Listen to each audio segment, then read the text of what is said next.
Before MMA, there was a bizarre, brutal, and exciting sport called Pancrase.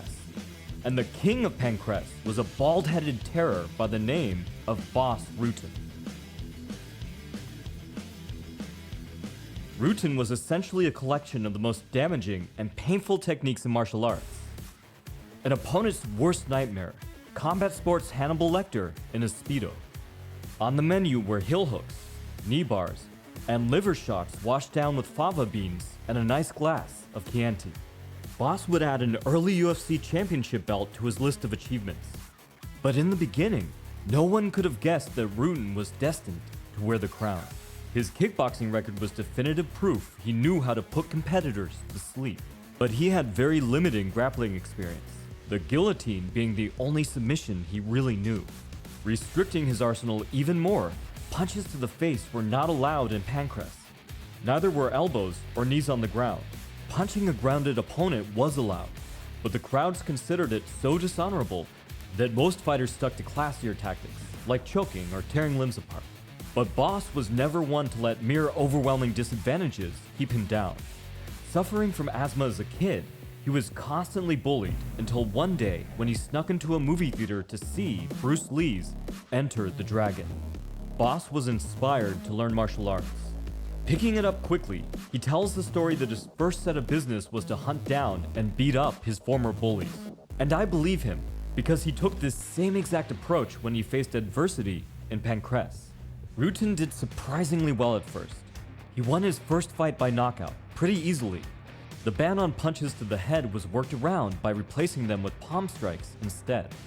The circus show known as Slap Fight Championship is modern-day proof of just how devastating open hand techniques can actually be. But Bas proved it first, and rather than slap, he made sure to pull his hand far back to connect with the hardest part of the bone.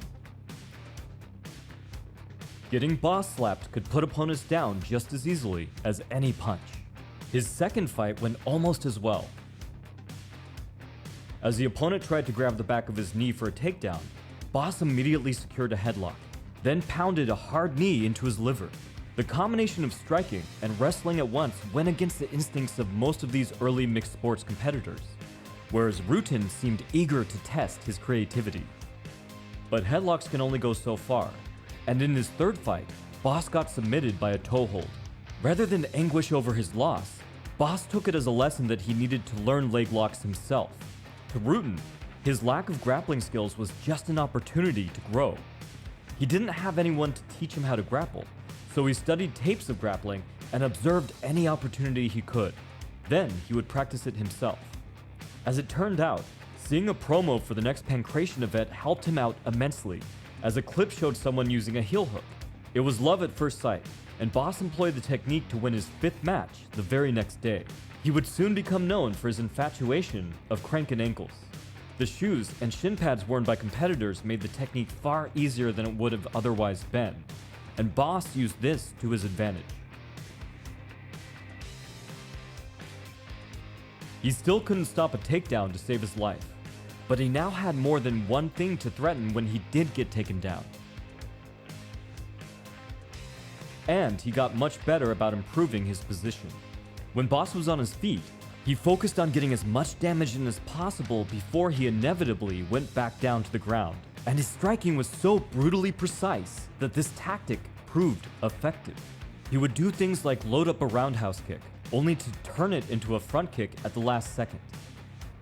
A high front kick chained into a rear palm strike was one of his most dangerous combinations.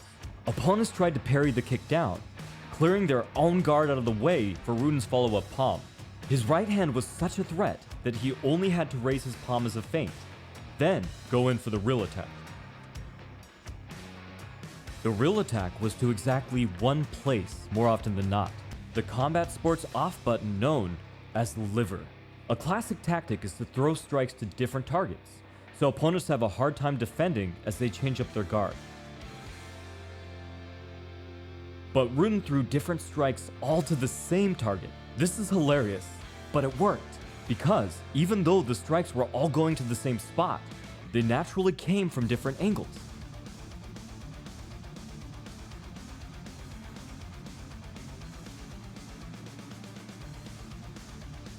It may not be as brilliant as Galata's multi-punch combos to his opponent's testicles, but it's still pretty innovative. Bas's Dutch-style roundhouses kicked like a mule. All the same, opponents tried to catch them for takedowns. Bas would use these moments to slam in as many palms to the temple as possible. In one such instance, Shamrock got so enraged and disoriented by this that he bull rushed Bas and charged through the ropes. While most were stuck in one gear, striking or grappling, Bas took more of a Muay Thai approach. Obviously, he had more of a wrestling flair. Bas's offense was incredible, on his feet or on the ground, but defending his opponent's submission attempts would be a tougher, longer-term battle. The legendary Shamrock brothers were incredible grapplers, and Bas had to face both of them on multiple occasions. What helped him out immensely in the beginning was the fact that the sport, lacking any pugilistic precursors for reference, was partially based on professional wrestling, also known as the fake kind. Because of this, fighters were allowed to escape submissions by touching the ropes. This got them a point deduction, like a knockdown in boxing, but they survived, and the fight went on. This gave Bas more opportunities to stand up and strike. But more importantly, if he made a bad mistake, he could take the loss of the point and survive to keep fighting. In time, this would actually work against Bas, allowing his opponents to escape his crippling submissions. Bas got better at takedown defense.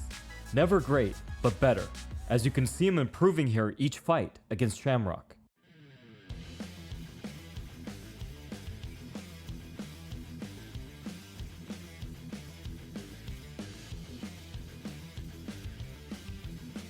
In contrast, he soon became a tremendous threat on the ground, his willingness to try out new submissions earning him a number of dramatic wins.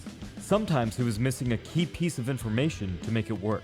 Many watching may be shouting at their screens in frustration because Bas gets super dominant positions, but doesn't know a few key tricks to keep them. But the subs that did work more than made up for the wasted effort.